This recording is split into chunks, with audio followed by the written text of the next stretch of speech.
give it a maybe C plus or C minus, or C. So C plus or C minus if I was gonna give it that. But yeah, I thought he was gonna go out in the first, but I kept the same energy. But when I come to the octagon, and I just felt the energy a little bit, crowd, and it just felt different. So I thought, you know what, I'm not gonna put my foot on the gas yet. Just feel him out. And my coach said the same thing. Just see where he's at, make him react, and see what he gives me. So I knew he was gonna try and hug me straight away. I told you guys, but I like to cuddle, so it was all good. I gave it to him back, and when he came off me, you know, like that first round I give it to me. I don't care what anyone says. If I was a judge, objectively, because who did the damage? Look at me, I'm still fresh.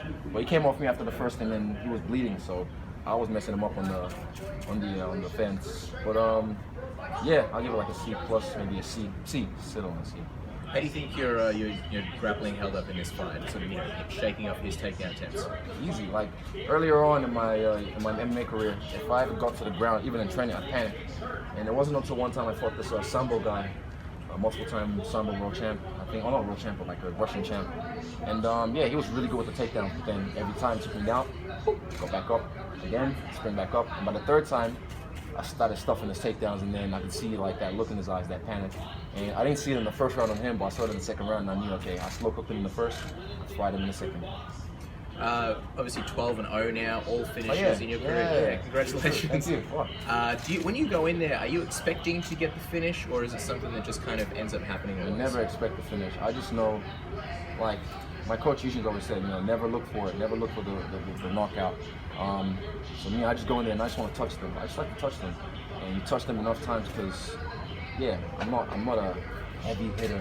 And they always say in my career I don't have KO power. Well, I know I hit sharp. I don't hit hard. I hit sharp.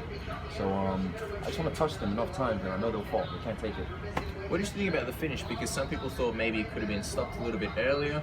Obviously, the finishing sequence is great. Was that going through your mind at all? Yeah, I was gonna look at the ref, but I don't play that. A lot of these guys would be like, ref, what the fuck, But for me, I pick the shots. Like I said, I'm a shot selector.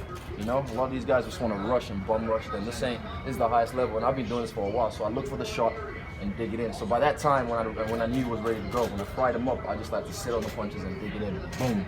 I feel them, body in hand. I can feel I got this moose knuckle on this hand, and it's not throbbing right now, but it's a little heavy. I'll take this off, probably. Yeah, it's a little heavy right now. I'll show you guys. Hold up. So you can know the moose knuckle. You can catch this? And this one. So yeah, this is give him a name. See this knuckle? This is the one from Southpaw. Oof. That one right there.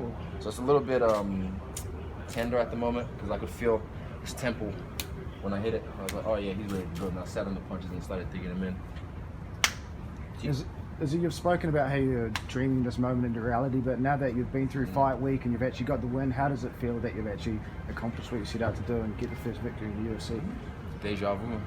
Like actually, when you're in the shower, I don't try to. I just kind of like go through, like, when you're in the shower, you have like an argument from 2 weeks ago, and you start going through I should have said this, I should have said that.